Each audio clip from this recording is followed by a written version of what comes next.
15वां अध्याय। देश, काल, पात्र और दान का विचार।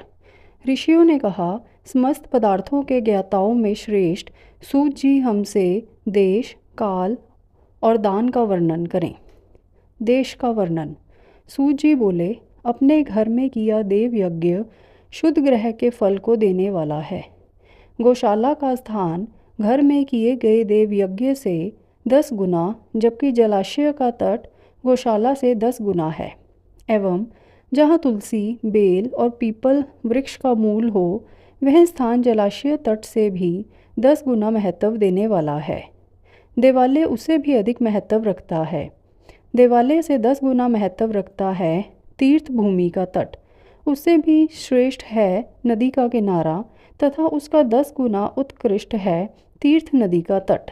इससे भी अधिक महत्व रखने वाला है सप्तगंगा का तट, जिसमें गंगा, गोदावरी, कावेरी, ताम्रपर्णी, सिंधु, सरयू और रेवा नदियाँ आती हैं।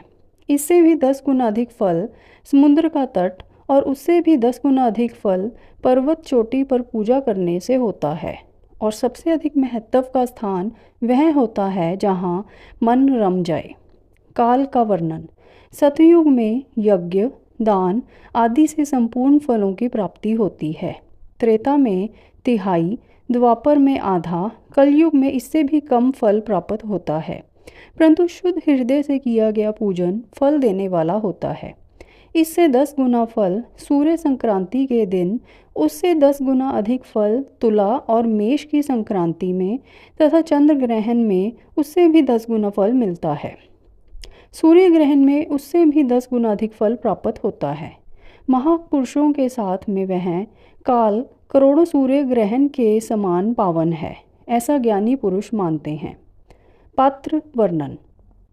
तपोनिष्ठ योगी और ज्ञाननिष्ठ योगी पूजा के पात्र होते हैं, क्योंकि ये पापों के नाश के कारण होते हैं। जिस ब्राह्मण ने 24 लाख गायत्री का जाप कर लिया हो, वह भी पूजा का पात्र है। वह संपूर्ण काल और भोग का दाता है। गायत्री के जाप से शुद्ध हुआ ब्राह्मण परम पवित्र है। इसलिए दान, जाप, होम और पूजा सभी कर्मों के लिए वही शुद्ध पात्र है। स्त्री या पुरुष जो भी भूखा हो, वही अन्न दान का पात्र है। जिसे जिस वस्तु की इच्छा हो, उसे वह वस्तु बिना मांगे ही दे दी जाए, तो दाता को उस दान का पूरा फल प्राप्त होता है। याचना करने के बाद दिया गया दान आधा ही फल देता है। सेवक को दिया दान चौथाई फल देने वाला होता है। दीन ब्राह्मण को दिए गए धन का दान दाता को इस भूतल पर 10 वर्षों तक भोग प्रदान करने वाला है। वेद वेता को दान देने पर वह स्वर्गलोक में देवताओं के वश से 10 वर्षों तक दिव्य भोग देने वाला है। गुरु दक्षिणा में प्राप्त धन शुद्ध द्रव्य कहलाता है। इसका दान संपूर्ण फल देने वाला है। क्षत्रियों का शौर्य से कमाया हुआ, वैश्यों का व्यापार से आया हुआ और शूद्रों का सेवावृत्ति से प्राप्त किया धन उत्तम द्रव्य है। दान का वर्णन। गौ, भूमि, तिल, सुवर्ण, घी, वस्त्र, धान्य, गुड़, चांदी, नमक, कोहड़ा और कन्या नामक 12 वस्तुओं का दान करना चाहिए। गोदान से सभी पापों का निवारण होता है और पुण्य कर्मों की पुष्टि होती है। भूमि का दान परलोक में आश्रय देने वाला होता है। तिल का दान बल देने वाला तथा मृत्यु का निवारक होता है। सुवर्ण का दान वीर्यदायक और घी का दान पुष्टिकारक होता है। वस्त्र का दान आयु की वृद्धि करता है। धान्य का दान करने से अन्न और धन की समृद्धि होती है। गुड़ का दान मधुर भोजन की प्राप्ति कराता है। चांदी के दान से वीर्य की वृद्धि होती है। लवण के दान से षडरस भोजन की प्राप्ति होती है। कोहड़ा या कूष्मांड के दान को पुष्टिदायक माना जाता है। कन्या का दान आजीवन भोग देने वाला होता है। जिन वस्तुओं से श्रवण आदि इंद्रियों की तृप्ति होती है, उनका सदा दान करें।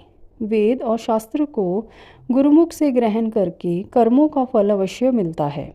इसे ही उच्च कोटि की आस्तिकता कहते हैं। भाई बंधु अथवा राजा के भय से जो आस्तिकता होती है वह निम्न श्रेणी की होती है। जिस मनुष्य के पास धन का अभाव है वह वाणी और कर्म द्वारा ही पूजन करे। तीर्थ यात्रा और व्रत को शारीरिक पूजन माना जाता है। तपस्या और दान मनुष्य को सदा करने चाहिए। देवताओं की तृप्ति के लिए जो कुछ दान किया जाता है वह सब प्रकार के भोग प्रदान करने वाला है। इससे इस लोक और परलोक में उत्तम जन्म और सदा सुलभ होने वाला भोग प्राप्त होता है। ईश्वर को सब कुछ समर्पित करने एवं बुद्धि से यज्ञ व दान करने से मोक्ष की प्राप्ति होती है।